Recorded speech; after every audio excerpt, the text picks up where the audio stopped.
Hay un anuncio en la televisión que pregunta, ¿qué pasará cuando muera? ¿Irá al cielo o no? De vez en cuando alguien me hace la pregunta, ¿qué pasará cuando yo muera? Y la persona no suele preguntar sobre su otra vida, sino sobre el futuro de la iglesia. Algunas personas piensan que estarán presentes hasta que Cristo regrese. Eso es optimista, tal vez indicando un pronto regreso de Cristo, lo cual creo que todos estaríamos de acuerdo en que, tal como va el mundo, Cristo tendrá que regresar antes de que nos destruyamos a nosotros mismos. Pero teniendo en cuenta que muchas personas tienen entre 80 y 90 años, puede que mueran antes, aunque no lo sabemos con exactitud. No sabemos cuánto tiempo tenemos hasta que Cristo regrese, no sabemos si viviremos para ver el mañana. Ninguno de nosotros, sin importar nuestra edad. Cuando era más joven practicaba el deporte, jugué fútbol, béisbol, nadé un poco y corrí en pista. El atletismo fue probablemente el último deporte de mi vida. No me involucré hasta mi último año de secundaria. Bob y yo solíamos correr a la hora del almuerzo solo para hacer ejercicio. Corríamos un par de millas, comíamos una manzana y una naranja e íbamos a clase. Y como estábamos haciendo eso, participábamos en una carrera por un pavo en la época de Acción de Gracias. Y yo participé. Y para sorpresa de probablemente la mayoría de nosotros gané. Y no supe que iba a ganar hasta el último momento. Me emocioné un poco cuando vi que podía correr y que gané, y el entrenador luego me inscribió en atletismo, y en mi último año corrí pocas veces, 3, 4 veces, porque la mayoría era en sábado, y en ese momento yo ya estaba guardando el sábado. Corrí un poco en Ventura College, no de manera competitiva, simplemente porque me había transferido de universidad y no era elegible ese año. Luego en Ambassador College teníamos un día al año en el que corríamos y siempre era un gran día, pero solo éramos, podría decirse, guerreros de fin de semana en lo que respecta al atletismo. No corríamos mucho, pero sí para mantenernos en forma. Y esa fue principalmente la razón por la que corrí en pista. Se pueden aprender muchas lecciones de deportes de campo como ese. Y me gustaría hablar un poco sobre eso. En el sermón de hoy hablaré de pasar el liderazgo. Voy a mostrarles que la iglesia perdurará hasta el fin. Ya sea que yo esté aquí o no, no depende de mí, ni de ninguna persona. Sabemos quién es la cabeza de la iglesia, Jesucristo. Y sabemos lo que dijo. Por ejemplo, en Mateo capítulo 16, un pasaje muy famoso de las Escrituras, probablemente sepa cuál es.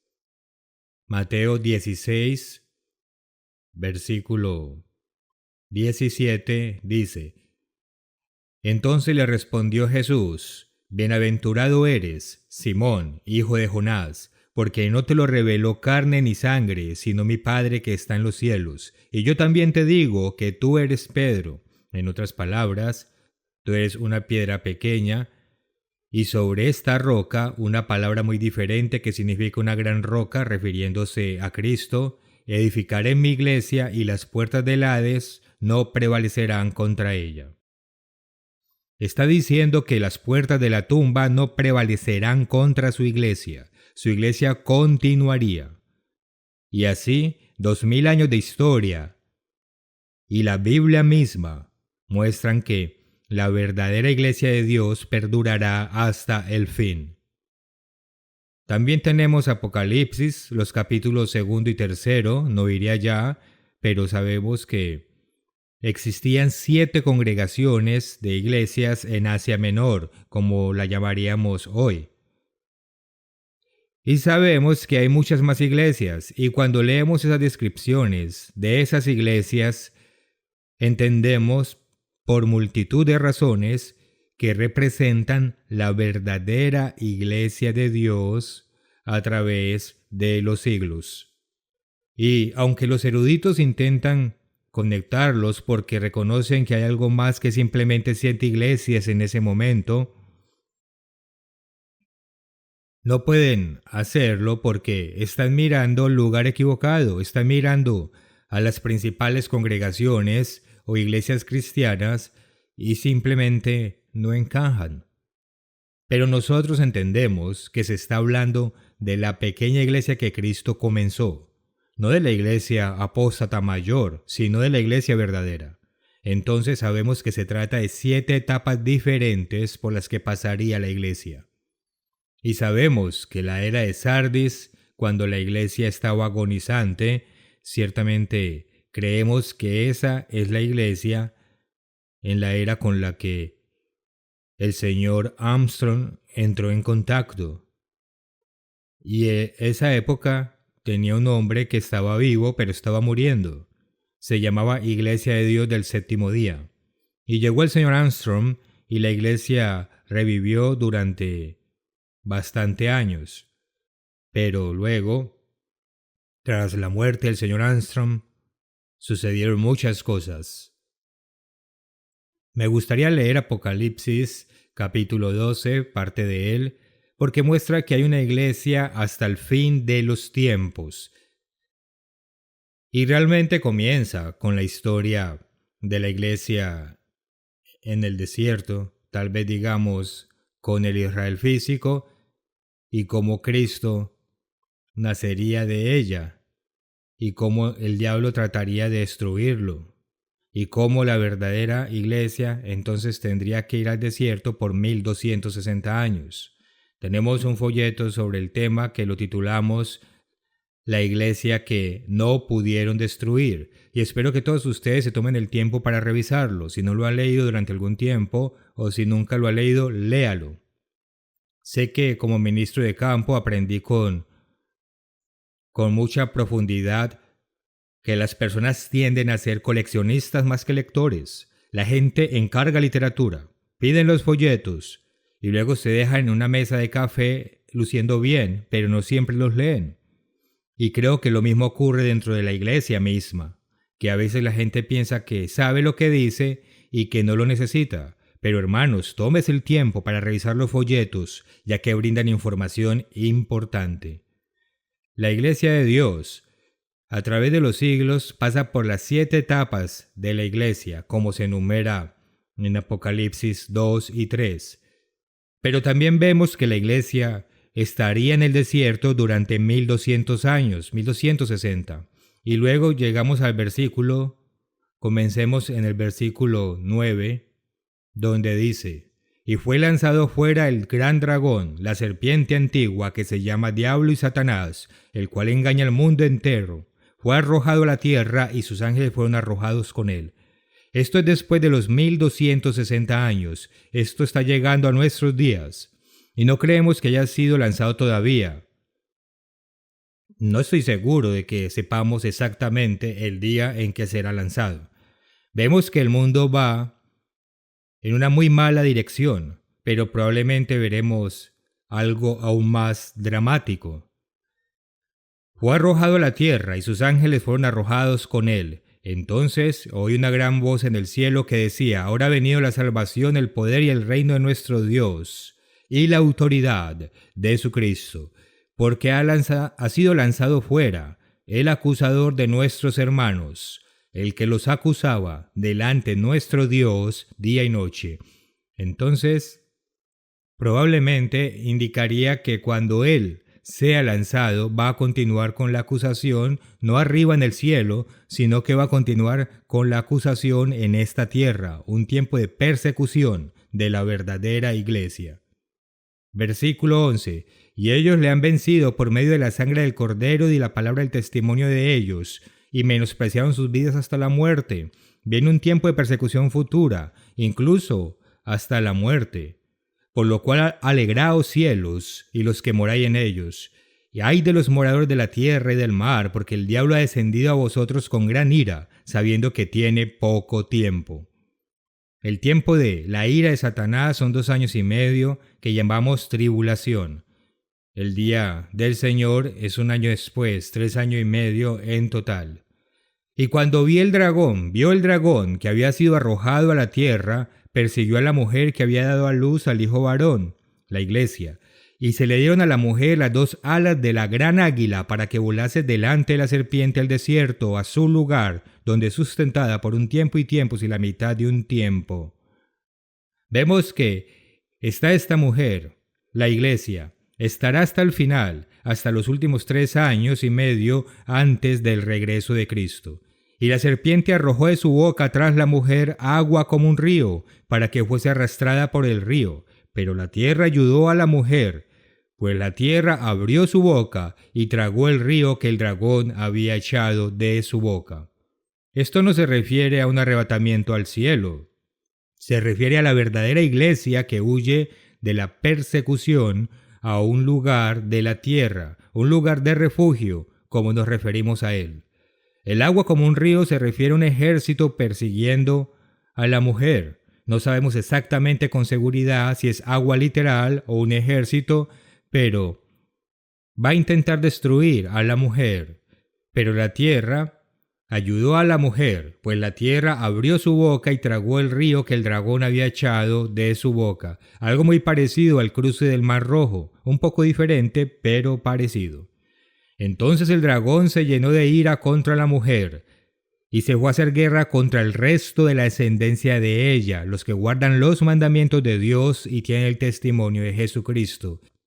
Esa declaración muestra que no se trata del Israel físico, se trata del Israel espiritual, aquellos que tienen no solo los mandamientos de Dios, sino el testimonio de Jesucristo.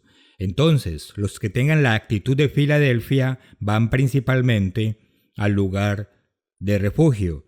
Digo principalmente porque muy probablemente habrá algunos que serán perseguidos, tal vez martirizados, pero la mayor parte con la actitud de Filadelfia, como leemos la promesa en Apocalipsis capítulo 3, serán librados del tiempo de angustia que vendrá sobre la tierra.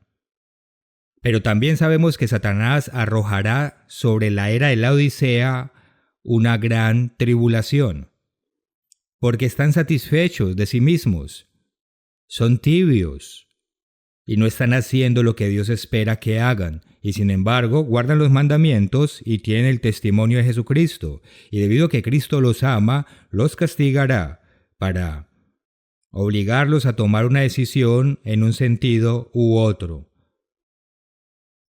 Ahora bien, no estamos aquí para condenar a otros. Nosotros debemos ser el remanente de Filadelfia, pero eso ciertamente no significa que cada uno de nosotros o en la iglesia en su conjunto tenga la actitud de Filadelfia. Sin duda, hay quienes tienen una actitud laodicense, otros la actitud de Éfeso, porque han perdido su primer amor. Hay todo tipo de actitudes diferentes que pueden existir en un momento dado en la iglesia. Entonces vemos que la iglesia continuará hasta el final. No tenemos que preocuparnos por eso. Continuará hasta el final. La Biblia y 2000 años de historia testifican que la verdadera iglesia perdurará hasta el fin. Iba a entrar un poco en la historia de lo que pasó aquí, en el pasado, pero mi esposa estaba escuchando hoy un sermón que di hace aproximadamente 1 año, un poco más, titulado Recuerda, no olvides. Y me di cuenta de que cubrí gran parte de ese tema. Entonces, para no ser tedioso, sabemos que Dios levantó a una persona muy inusual en el señor Herbert Armstrong para un propósito muy importante. Y creemos que fue levantar la era de la iglesia de Filadelfia. Y Dios lo puso en primer plano justo en el momento en que el mundo estaba cambiando electrónicamente. La radio estaba en su infancia y Dios le enseñó al señor Armstrong a través de su esposa la verdad del sábado. Asumió que el domingo era el día en que debemos descansar, y cuando su esposa se convenció de que no, que era el sábado, él intentó convencerla de lo contrario, y en el proceso descubrió que estaba equivocado, y como dijo una vez cuando estuve allí en su presencia, dijo: es muy humillante perder una discusión con tu esposa, especialmente cuando es la más importante que hayas tenido. Él perdió ese argumento y comenzó a asociarse con la gente de la Iglesia de Dios del Séptimo Día en Oregón. Y entonces llegó la oportunidad de ministrar. Para entonces ya había sido ordenado y tuvo la oportunidad de ir a una estación de radio a las 6 de la mañana. Era una emisora de radio de 100 vatios. Ahora tenemos estaciones de 50,000 vatios procedentes de México y otros lugares y estaciones mucho más grandes. Pero esta era la emisora más pequeña que se podía tener y ningún otro ministro de la zona estaba dispuesto a hablar en la radio, así que lo hizo. Y la gente comenzó a aprender y a llamarlo o escribirle. Y se inició una obra dentro de la Iglesia de Dios del Séptimo Día, pero él cooperó con ellos y el trabajo comenzó. Él y su esposa comenzaron a guardar la fiesta de los tabernáculos y los otros días santos por su propia cuenta, porque la Iglesia del Séptimo Día no lo hacía. Pero él se dio cuenta de que si el sábado semanal todavía estaba vigente, también lo estaban esos días, y vio que Cristo y los apóstoles lo guardaban, y así comenzaron a celebrar la fiesta ellos solos. En 1947 fundó el Colegio Ambassador, con 4 estudiantes.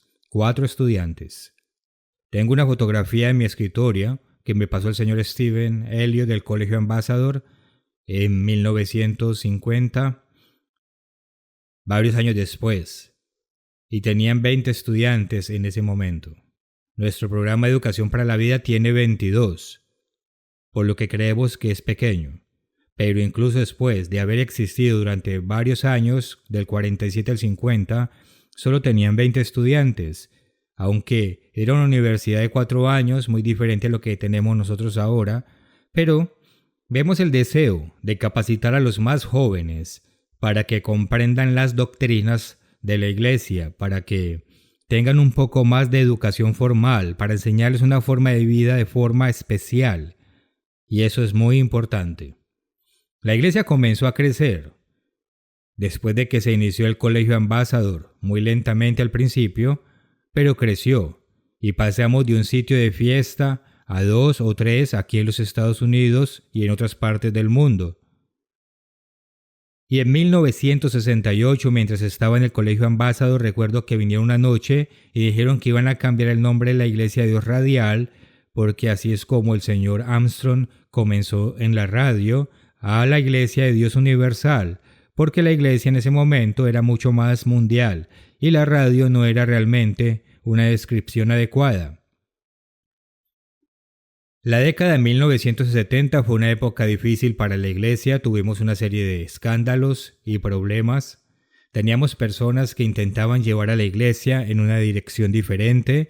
El proyecto de teología sistemática, como lo llamaban, STP, fue entregado a todo el ministerio y el señor Armstrong recordó eso. Y el señor Armstrong recordó eso porque comenzó a cambiar de alguna manera ciertas doctrinas. Y a finales de los años 70, el señor Armstrong sufrió un ataque cardíaco y casi muere, pero Dios lo revivió.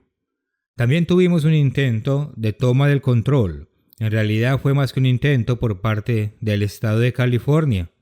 Y sé que mencioné eso una vez en un estudio bíblico en Kansas City, probablemente 12 años después, y todos los jóvenes tenían miradas raras en sus caras. No sabían que el estado de California intentó apoderarse de la iglesia.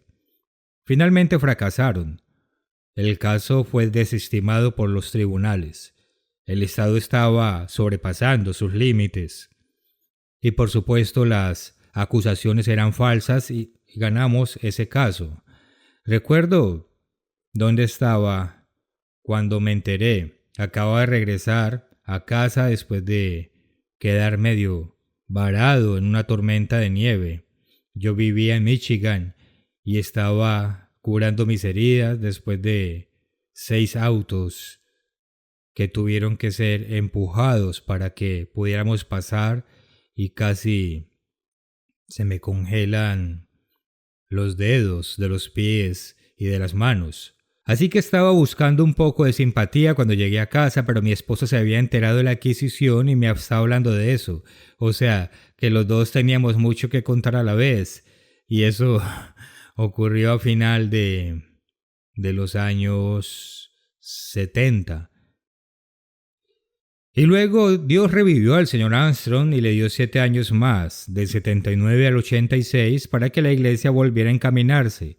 Ahora, cuando miramos la historia de la iglesia, vemos que se desviaron varias veces. En Gálatas vemos que a Pablo le preocupaba que se desviaran. Simplemente leyendo el Nuevo Testamento vemos que hay un espíritu que está tratando de destruir la iglesia de Dios. Pero él siempre fracasará. Pero tendrá un efecto en cierto número de personas. El martes se cumplió el aniversario 38 de la muerte del señor Herbert Armstrong. Y siempre me sorprende que hay quienes salieron de la apostasía y dicen, bueno, todo el trabajo fue hecho por el señor Armstrong y ya no hay nada que hacer excepto que, como novias listas, esperemos el regreso de Cristo. Creo que incluso hoy tenemos 1, 2 o 3 miembros nuevos, porque el trabajo no ha terminado, continúa. En 38 años, cualquier persona menor de 50 años probablemente sabrá muy poco sobre el señor Armstrong y lo que hizo. E incluso en la época del señor Armstrong, el mundo entero no sabía la verdad. No todos escucharon la advertencia. Después de la muerte del señor Armstrong, se publicó un video de la obra en marcha sobre delegar el liderazgo. Y estuvo muy bien hecho. Y trataba de que cuando un líder muere, el liderazgo pasa a otra persona. Pero tristemente, cuando el señor Armstrong delegó el liderazgo a otra persona, y esta persona llevó a la iglesia en una muy mala dirección. Lo que siguió a su muerte fue que la iglesia comenzó a cambiar ligeramente. Al cabo de 1 o 2 años, su sucesor empezó a cambiar discretamente algunas doctrinas. Recuerdo una de las cosas que realmente me molestó al principio cuando comenzaron estos cambios. Uno de ellos es que empezamos a utilizar mucho arte religioso en nuestras transmisiones. El señor Ames probablemente podría contarle mucho más sobre lo que pasó con la transmisión y lo que querían.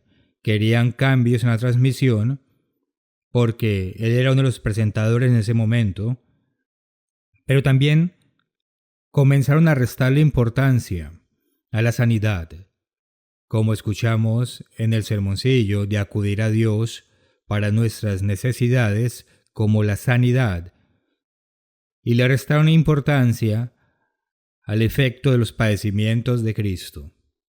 En Juan capítulo 6, Juan 6, esto se usó para decir que no somos sanados por las llagas de Cristo, que era una metáfora. En Juan capítulo 6, versículo 51, Jesús dijo: Yo soy el pan vivo que descendió del cielo. Si alguno comiere este pan, vivirá para siempre. Y el pan que yo daré es mi carne, la cual yo daré por la vida del mundo. Entonces los judíos contendían entre sí diciendo: ¿Cómo puede éste darnos a comer su carne?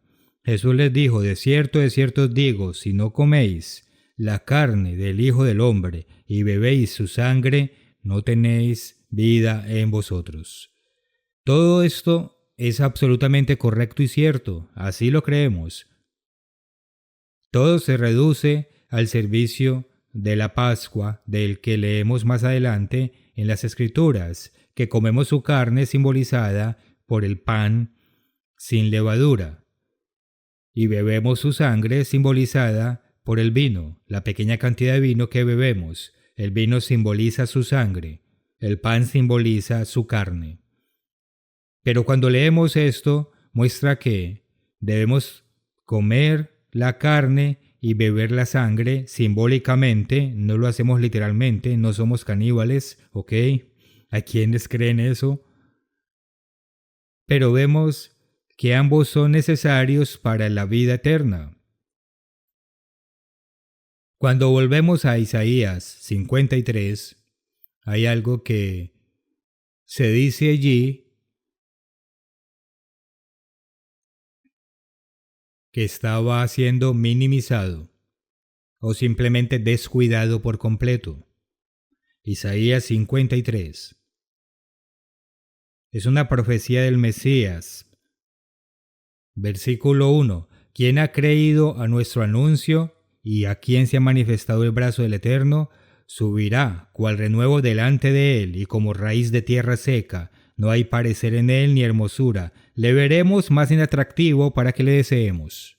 Esta es una profecía de Cristo. De hecho, comienza en el capítulo 52, en el versículo 14, que dice: como se asombraron de ti muchos, de tal manera fue desfigurado de los hombres su parecer, y su hermosura más que la de los hijos de los hombres, así asombrará él a muchas naciones. Luego el versículo 3 del capítulo 53 dice: despreciado y desechado entre los hombres, varón de dolores, experimentado en quebranto, y como que escondimos de él el rostro fue menospreciado, y no lo estimamos, ciertamente llevó él nuestras enfermedades. Vemos que dice claramente que él ha llevado nuestras enfermedades y sufrió nuestros dolores. Y nosotros le tuvimos por azotado, por herido de Dios y abatido. Mas él herido fue por nuestras rebeliones, molido por nuestros pecados. Claramente dice que él lleva nuestras enfermedades. Y cuando pasamos a Primera de Pedro, segundo capítulo, Primera de Pedro 2, vemos que dice con mucha claridad en el versículo 24, pero empezaré en el 21, que dice: pues para esto fuisteis llamados, porque también Cristo padeció por nosotros, dejándonos ejemplo, para que sigáis sus pisadas, el cual no hizo pecado, ni se halló engaño en su boca, quien cuando le maldecían no respondía con maldición, cuando padecía no amenazaba, sino encomendaba la causa al que juzga justamente, quien llevó él mismo nuestros pecados en su cuerpo sobre el madero, para que nosotros, estando muertos a los pecados, vivamos a la justicia, y por cuya herida fuisteis sanados. Porque vosotros erais como ovejas descarriadas, pero ahora habéis vuelto el pastor y obispo de vuestras almas. En otras palabras, somos sanados por las llagas de Cristo, por los golpes que recibió. Los moretones, todo eso fue para pagar la pena por nuestra sanidad. Pero fue un tipo de curación espiritual, porque como seres humanos nos enfermamos espiritualmente. Una es tipo de la otra, no uno o lo otro, son ambas cosas. La curación es tanto física como espiritual. Él pagó la pena, porque muchas de nuestras enfermedades son el resultado del pecado. No todas, pero sí muchas. Y por sus heridas fuimos sanados, por lo que estamos agradecidos. Pero esto estaba siendo minimizado como si no importara. Y se podía ver cómo lo lograrían. Y los que pasamos por esto tratamos de entender, intentamos ver las faltas como nuestras. Tal vez no estoy dispuesto a cambiar o a aceptar algo, y sin embargo fue muy difícil superar algunas de estas cosas. Hubo otros cambios como que está bien usar una cruz, simplemente te identifica como cristiano, no es que se adore, aunque la gente la besa y la miran de otra manera y por supuesto eso declinaba el hecho de que la cruz se usaba como símbolo religioso mucho antes de que Cristo apareciera. Vemos la cruz de Ankh en la literatura egipcia, en sus imágenes, que es una cruz con un círculo encima. La cruz se ha utilizado de muchas maneras diferentes mucho antes de Cristo. Y como hemos dicho tantas veces, si a Cristo le hubieran disparado, ¿nos colgaríamos una pistola al cuello? ¿O si lo hubieran ahorcado, tendríamos una soga de verdugo colgando de nuestro cuello? Entonces, ¿por qué la gente se cuelga una cruz alrededor del cuello? ¿O la tienen en la pared u otros lugares? Cuando vemos su historia, era un símbolo religioso mucho antes de Cristo. Pero eso era otra cosa que decían que no era importante. Es solo algo físico y simplemente te identifica como cristiano.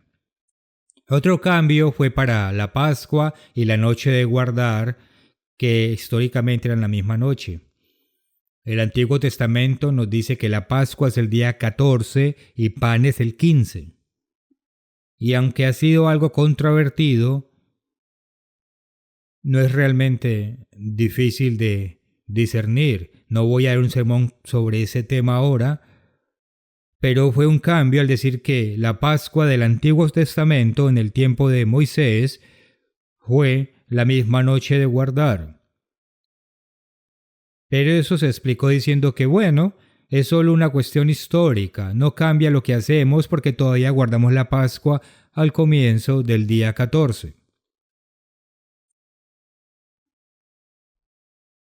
Luego se publicó el folleto Dios es. Y a veces decimos Dios es. Este folleto introdujo la Trinidad con un lenguaje diferente. Y en todos estos casos siempre negaban los cambios. No estamos enseñando la Trinidad, decían ellos. Pero sí lo hacían. Estaban enseñando la Trinidad. Ahora tenemos un folleto, Juan 3:16, que en el primer capítulo muestra un poco de la historia de la Trinidad, de dónde viene y por qué no es una doctrina correcta. Creemos en Dios Padre, creemos en Jesucristo como el Hijo de Dios, también en el Espíritu Santo que fluye de ellos como su poder y la mente de Dios que puede ser puesta en nosotros por medio del Espíritu, pero no como persona. Por supuesto, ellos cambiaron la idea de persona. No eran tres personas, sino tres hipóstasis. Y así como lo vemos hoy, lo que vemos hoy, que hay una resignificación de las palabras, hubo un cambio en el lenguaje de la iglesia en ese momento. Si hubieran dicho que había tres personas, Padre, Hijo y Espíritu Santo, habrían levantado banderas rojas. En cambio dijeron que había tres hipóstasis, usando términos griegos. Y eso lo puso en un nivel diferente, pero era la teoría de la Trinidad. Lo que me sorprendió, y esto es una lección para todos, es que pocas personas cuestionaron lo que se decía. Yo estaba pastoreando una congregación con 400 personas. En los servicios había tal vez un poco más de 400 personas, no recuerdo el número exacto, pero eran más de 400. Y me sorprendió que tan pocas personas tuvieran preguntas. ¿Cómo podían leer ese folleto y no tener preguntas? Y concluí que simplemente no están leyendo las publicaciones. Entonces, cuando las doctrinas empezaron a cambiar, ellos no lo sabían porque no estaban leyendo lo que se decía. La Pascua fue cambiada por la Cena del Señor, según el cristianismo tradicional. Bueno, cuando dices la Cena del Señor, supongo que pueden llamarla así, aunque Pablo dijo, no es comer la Cena del Señor, pero lo que hizo fue esconder el hecho de lo que Jesús comió con sus discípulos, que fue la Pascua. Y cuando la gente no guarda los días santos, o en este caso la Pascua, no entienden una cantidad de cosas, como la secuencia de eventos en la crucifixión, los 3 días y 3 noches. Cambiaron la Pascua a Cena del Señor, llamándola incluso en algunos casos Eucaristía. Una vez hecho eso, pasó a ser simplemente la Cena del Señor. Ya no la guardan solo una vez al año, en el día de la Pascua, sino que eventualmente la cambiaron para guardarlo una vez al mes o cuando fuera. Empezaron a guardarlo en diferentes momentos. Y como lo guardan, lo hace como lo hace el mundo. Es una ceremonia corta dentro de un servicio y dejaron de leer lo que solíamos leer durante el servicio de la Pascua, como Juan capítulos 13 al 17. Y comenzamos a entender por qué lo hacían, por qué no querían leer esos capítulos. Veamos un par de ejemplos de por qué no querían leer esos capítulos. La Trinidad dice que el Padre, el Hijo y el Espíritu Santo son todos iguales. Sin embargo, Jesús dice en el capítulo 14, el versículo 28, porque he dicho que voy al Padre, porque el Padre mayor es que yo. Y 2 versículos más abajo, en el versículo 30, dice, no hablaré ya mucho con vosotros, porque viene el príncipe de este mundo y él nada tiene en mí.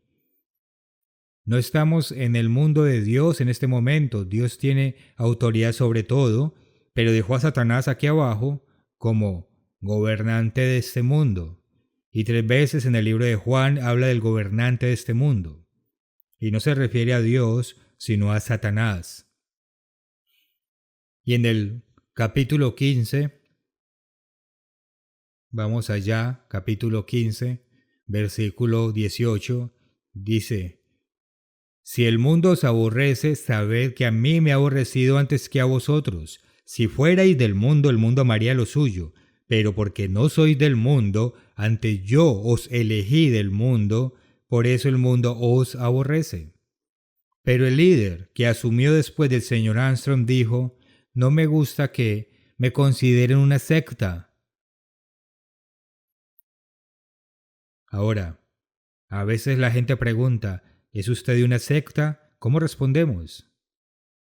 Supongo que depende de lo que entiendan por secta.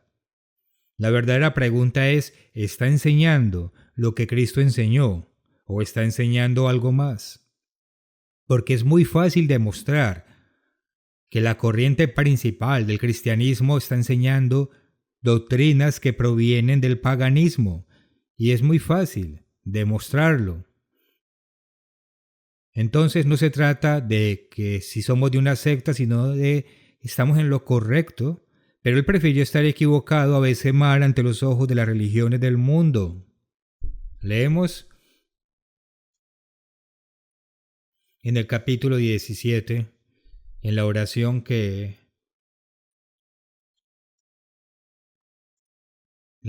Jesús hizo antes de ser detenido, en el versículo 14, yo les he dado tu palabra y el mundo los aborreció, porque no son del mundo, como tampoco yo soy del mundo. El mundo odia lo que estamos enseñando. Acabo de recibir una nota del señor Tyler en Australia de que YouTube había marcado uno de mis sermones porque hablé en la mejor manera, según entiendo, las costumbres alimentarias locales y mencioné sobre el hecho de que la gente come murciélagos y luego se preguntan por qué tenemos el ébola o el MERS, el virus Nipah o el SARS, que fue la razón por la que estaban estudiando los murciélagos que probablemente transmiten enfermedades. Así que si decimos la verdad, es desinformación, así lo llamaron, desinformación. El mundo odia la verdad, y eso es bastante leve en comparación de hablar contra LGBTQ. El señor Smith ha desequilibrado su puesto en Columbia Británica cuando habló de la guerra contra la normalidad, la guerra contra lo normal, y simplemente citando fuentes sobre ese tema. Todo lo que es normal, el mundo lo odia, o al menos las personas que están a cargo del mundo lo odian. Y sabemos quién está realmente detrás. Continúa el versículo 16. No son del mundo, como tampoco yo soy del mundo. Santifícalos en tu verdad, tu palabra es verdad. Luego el versículo 20, esto es algo que no quieren leer, porque va en contra de la doctrina trinitaria. Dice, mas no ruego solamente por estos, sino también por los que han de creer en mí por la palabra de ellos, para que todos sean uno, como tú, oh Padre, en mí y yo en ti, que también ellos sean uno en nosotros. La Trinidad está cerrada. Nadie más puede entrar en esa relación con Dios. Tenemos un folleto sobre nuestro destino, pueden buscarlo y pueden leer sobre este tema. Que también ellos sean uno en nosotros para que el mundo crea que tú me enviaste. Versículo 22. La gloria que me diste yo les he dado, para que sean uno, así como nosotros somos uno. Dos seres separados, el Padre y el Hijo, y sin embargo son uno, no en una especie de amalgama de cuerpos, sino en mente, en espíritu, en propósito e intención. Y está orando para que seamos uno con ellos, así como ellos son uno. Esto define la unidad de Dios. Pero prefirieron usar la unidad tal como la presentaron los filósofos paganos, la filosofía griega, ese concepto de unidad. Personas como Orígenes y otros que estaban fuertemente influenciados por la filosofía pagana. Les encantan palabras como hermenéutica. Probablemente hace mucho tiempo que no escucha esa palabra. Levante la mano los que entienden qué es la hermenéutica. Probablemente no muchos conocen ese término. Tiene que ver con la forma o método de interpretar las escrituras. Nosotros hablamos de 7 claves para entender la Biblia, pero ellos quieren usar términos altisonantes. Como dice en 1 Corintios 8,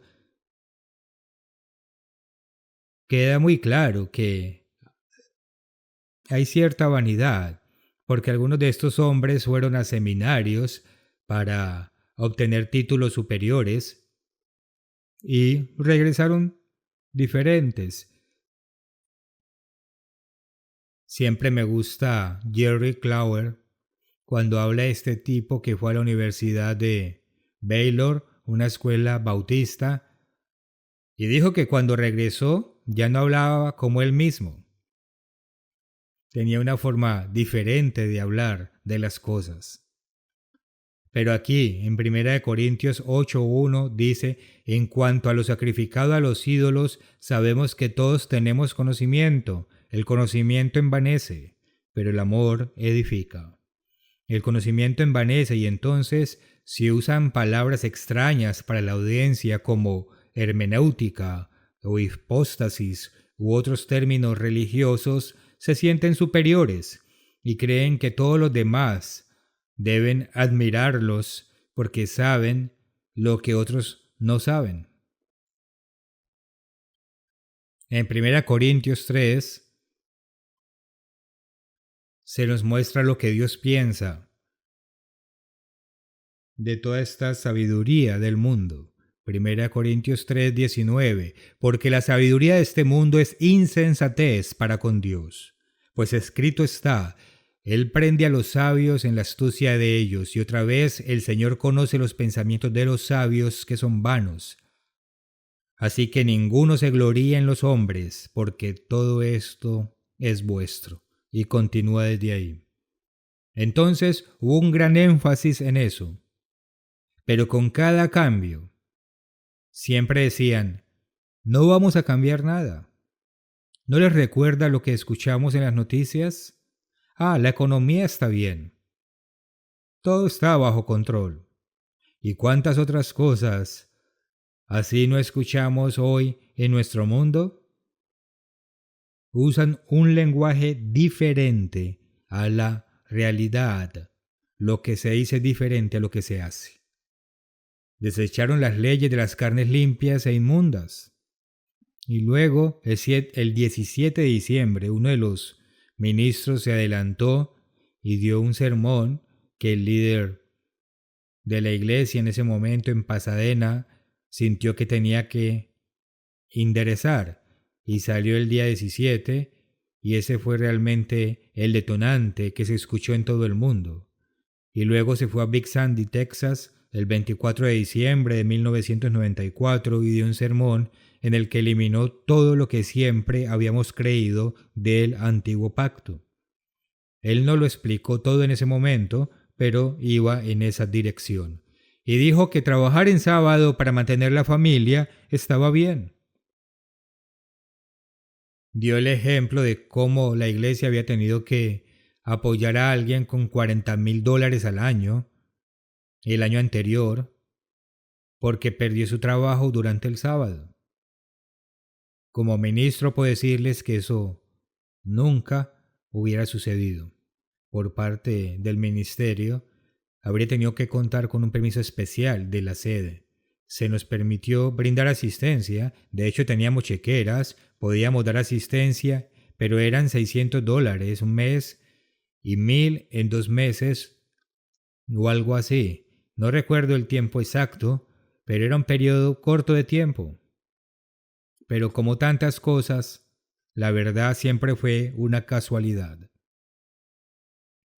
Por supuesto, surgió la situación de los sábados y días santos, y en última instancia, lo que sucedió es que la organización que estaba realizando esos cambios es una fracción de lo que alguna vez fue, y hoy es una iglesia protestante y además bastante liberal.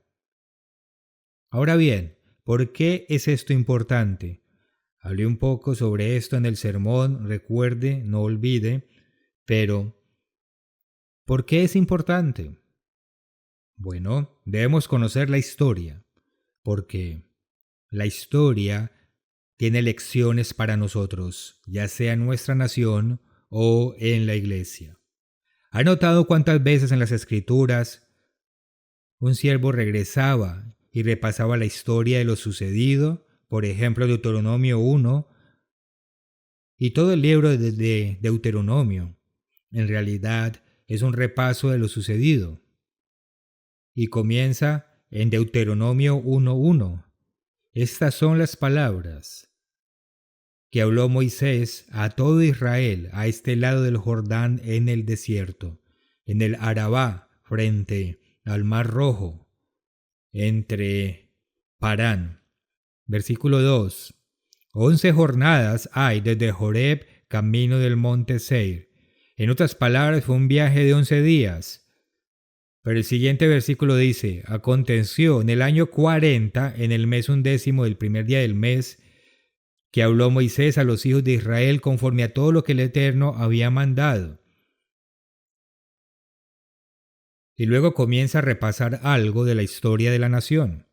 En otras palabras, se necesitaron 40 años para recorrer un viaje de 11 días y muestra por qué, por sus rebeliones. Una y otra vez lo muestra. Vamos a Salmos 78, Salmos 78. Solo estoy dando 3 ejemplos. Les daré 3 ejemplos, pero hay muchos otros donde el siervo de Dios siempre regresaba al principio, como el señor Armstrong solía regresar al Génesis. ¿Cómo llegamos aquí? Bueno, comenzamos con Adán y Eva y su rechazo de Dios al elegir del árbol equivocado. Salmo 78:1. Escucha, pueblo mío, mi ley, inclina vuestro oído. Abriré mi boca en proverbios, hablaré cosas desde tiempos antiguos, las cuales hemos oído, que nuestros padres nos las contaron. Nuestros padres nos las contaron. Lo que realmente hay detrás es que constantemente llegan nuevas generaciones y realmente no importa si vino a la iglesia por su cuenta o si creció en la iglesia. Hay diferencias. Cuando llega por su cuenta, se ha demostrado algunas cosas a usted mismo, al menos debió hacerlo. Y cuando la Universal se separó, había personas que vinieron por su cuenta y personas que crecieron en la iglesia, pero tampoco permanecieron en la iglesia. Entonces, unos no son mejores que los otros. Es muy fácil crecer en la iglesia y dar las cosas por sentado. Sé que la iglesia de Dios continuará hasta el final. Acabo de leer algunas escrituras sobre eso. La pregunta es, ¿permanecerá usted como individuo hasta el final? Porque tiene que hacer algo si espera estar allí. Recuerdo un sermón en la fiesta de los tabernáculos en Squaw Valley. Mi primera fiesta de los tabernáculos fue en 1964 y en el 65, o tal vez 3 años después, pero creo que fue el primer año o 2, uno de los ministros habló de un sueño que había tenido acerca de la resurrección y todo lo que estaba sucediendo en el aire, y él no estaba allí, y empezó a mover los brazos como un pájaro intentando elevarse y no pudo. Y hablaba de aquellos que se quedarían. A menudo nos preguntaban en sermones al final de la fiesta, ¿estará aquí el año que viene? Porque algunos no estarían. Cuando miro a los jóvenes, anhelo que se queden con la verdad. Espero que se la demuestren por sí mismos. Deben probarlo por sí mismos. No pueden entrar al reino gracias a mamá y papá. Tienen que demostrárselo, y esto se aplica a todos nosotros. Versículo 5. Él estableció testimonio en Jacob y puso la ley en Israel, la cual mandó a nuestros padres que la notificasen a sus hijos. Tenemos que enseñarles a los hijos, pero estos deben ser receptivos, para que lo sepa la generación venidera, y los hijos que nacerán, y los que se levantarán, lo cuenten a sus hijos. En otras palabras, de generación en generación, a fin de que pongan en Dios su confianza y no se olviden de las obras de Dios, que guarden sus mandamientos y no sean como sus padres, generación contumaz y rebelde, generación que no dispuso su corazón ni fue fiel para con Dios su espíritu. Y luego empieza a hablar de la salida de Israel de Egipto. Tenemos que transmitir esta historia a nuestros hijos, pero ellos tienen que estar dispuestos a aceptarla y no ser tercos como sus padres.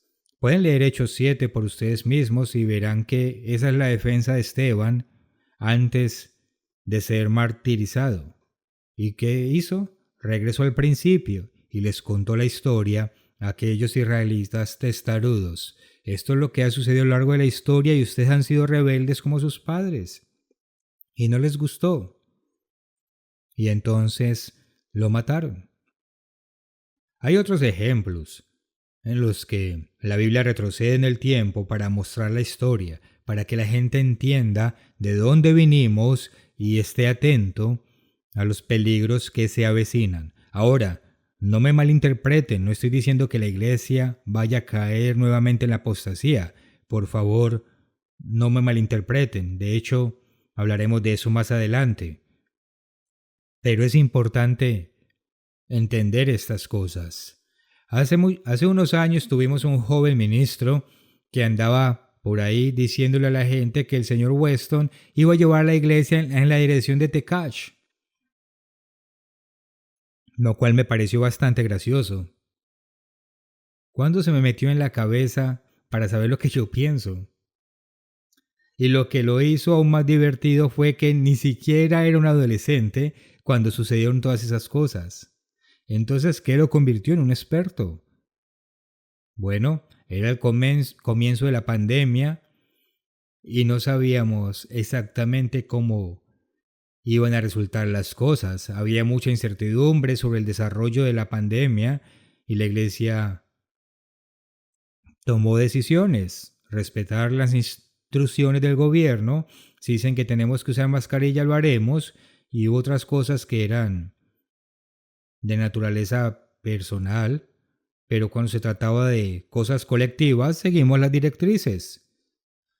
Los cambios en la Iglesia de Dios Universal no fueron decisiones tomadas al comienzo de una pandemia, algo que nunca antes habíamos enfrentado como iglesia en tiempos modernos, y no sabíamos con qué estábamos lidiando.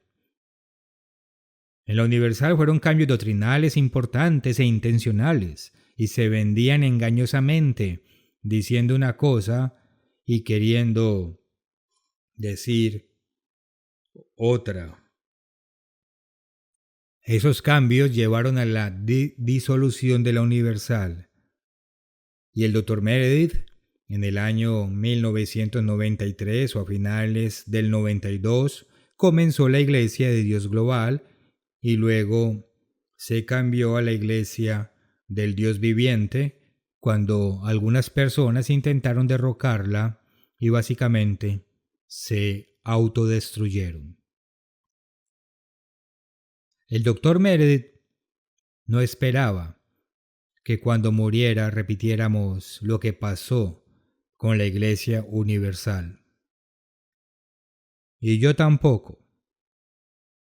Creo que siempre habrá personas que se van y tratan de llevarse a otros con ellos, pero no creo que una perturbación importante como la que ocurrió en la Universal vuelva a ocurrir por 3 razones. Primero, no creo que haya suficiente tiempo. Creo que las condiciones mundiales indican que queda poco tiempo. Pero quizás lo más importante es que tenemos hombres fieles y probados que tienen un carácter muy diferente al de aquellos que llevan a la iglesia en la dirección equivocada después de la muerte del señor Armstrong. Los hombres que tenemos hoy en nuestro consejo son hombres que enfrentaron esa apostasía y no la aceptaron. Y en algunos casos perdieron empleos y tuvieron dificultades, pero se enfrentaron a la multitud y dijeron, no vamos a ir por ese camino. Amo la verdad, voy a quedarme con la verdad. Y sé que hay hombres en el consejo, hombres más jóvenes, que son fieles, que además son personas muy brillantes, francamente más inteligentes que yo. Es posible que no hayan tenido las mismas experiencias, el mismo grado de experiencias, en parte por la edad que tienen, no han tenido tiempo para vivir todas las experiencias, pero tienen tiempo para hacer las cosas. Hay esta evidencia de la Biblia. Mateo 24:14 dice, y será predicado este evangelio del reino en todo el mundo, para testimonio a todas las naciones, y entonces vendrá el fin. Tiene que haber una iglesia que predique la verdad hasta el final. Lo dice la palabra de Dios. Ya vimos en Apocalipsis 12 que hay un par de grupos al final. Algunos que van a un lugar de seguro, a un lugar de seguridad, y otros van a la tribulación. Y puede compararlo con Apocalipsis 3. Y puede leer nuestros folletos sobre el tema. La iglesia perdurará. La única pregunta es, ¿y usted? Esa es realmente la única pregunta. La iglesia soportó la perturbación ocurrida en la universal y todavía está aquí. Pero lamentablemente, muchas personas que alguna vez estuvieron con nosotros ya no lo están. Y todo se reduce a una relación individual con Dios y a lo que estemos dispuestos a hacer. ¿Es el tiempo tan corto que los ancianos cruzarán cojeando la línea de meta? La delegación de liderazgo se produce todo el tiempo, no es solo aquí y allá, sino que es gradual. Poco a poco la transmitimos a una generación más joven. Ocurre todo el tiempo.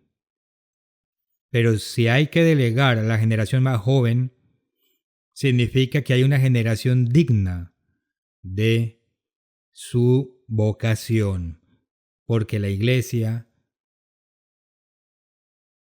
continuará. Entonces, si yo muero, o el señor Ames, o el señor Smith, o el señor McNair, o alguno de los demás, la iglesia continuará. No hay nada que temer. Lo único que hay que temer es, ¿qué estoy haciendo personalmente? ¿Estoy cerca de Dios? Porque hay muchas personas que estaban sentadas en lo alto de la silla cuando llegaron los cambios y se encontraron sentadas en el suelo, preguntándose qué pasó. En Josué 24,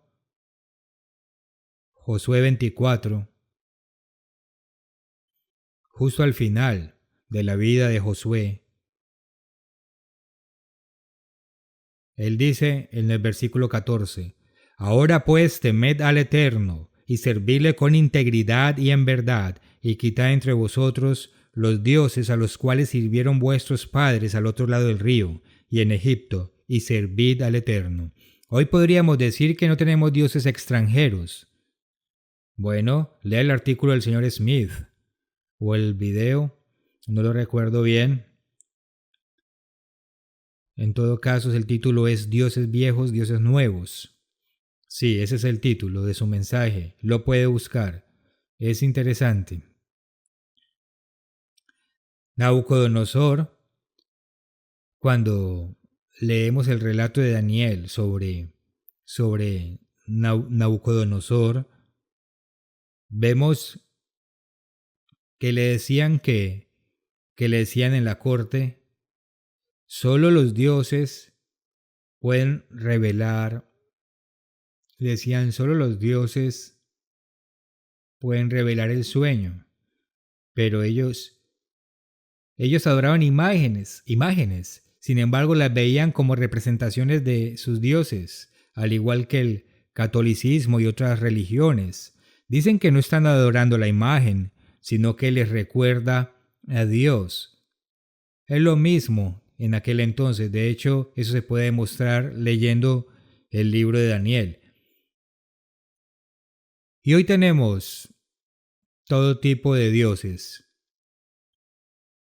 Lea ese artículo, o mire la transmisión por televisión o el sermón, lo que haya sido, que dio el señor Smith sobre nuevos dioses, viejos dioses. Y muestra que tenemos muchos dioses nuevos, dioses de la mente, ídolos del corazón. El señor McNair dio un sermón sobre eso, ídolos del corazón o ídolos de la mente. Versículo 15 dice, y si mal os parece servir al Eterno, escogeos hoy a quién sirváis, si a los dioses a quienes sirvieron vuestros padres cuando estuvieron al otro lado del río, o a los dioses de los amorreos, en cuya tierra habitáis, pero yo y mi casa serviremos al Eterno. Ahora, los dioses que estaban en Egipto, o los dioses de la tierra prometida, están por todas partes. Y eso no ha cambiado. Tenemos dioses del cambio climático, dioses del despertar y cosas por el estilo, todo tipo de dioses. Tenemos políticos que son considerados dioses, pero solo hay un Dios. Aunque a veces la gente adora al Dios de la segunda enmienda. Quieren sus armas, eso se convierte en su Dios. En el versículo 17 dice, porque el Eterno nuestro Dios es el que nos sacó a nosotros y a nuestros padres de la tierra de Egipto, de la casa de servidumbre, el que ha hecho estas grandes señales. Vamos a Jueces 2. Jueces 2, versículo 7. Y el pueblo había servido al Eterno todo el tiempo de Josué y todo el tiempo de los ancianos que sobrevivieron a Josué, los cuales habían visto todas las grandes obras del Eterno que él había hecho por Israel. Pero murió Josué, hijo de Nun, siervo del Eterno, siendo de 110 años, y los sepultaron, y toda aquella generación también fue reunida a sus padres. Y se levantó, después de ellos, otra generación que no conocía al Eterno, ni la obra que él había hecho por Israel. Vemos que fueron en una muy mala dirección. Espero que nuestra nueva generación conozca las obras de Dios y se prueben estas cosas por sí mismos. Sin embargo, sé esto: ya sea que viva o muera, la iglesia de Dios continuará. La única pregunta es, ¿qué pasará con usted individualmente? No depende de otra persona en particular. Y si es necesario, el liderazgo pasará a otros. Pero como siempre, al igual que con la Iglesia de Dios Universal, debemos decidir qué haremos cuando el liderazgo pase a otro. Individualmente debemos decidir si aceptamos el liderazgo y lo defendemos con fuerza, porque a veces la gente corre en otras direcciones. Y si permaneceremos en la carrera hasta el final. Pero específicamente la pregunta es, ¿cómo estar entre los que perseveran hasta el fin? Pero eso es tema de otro sermón.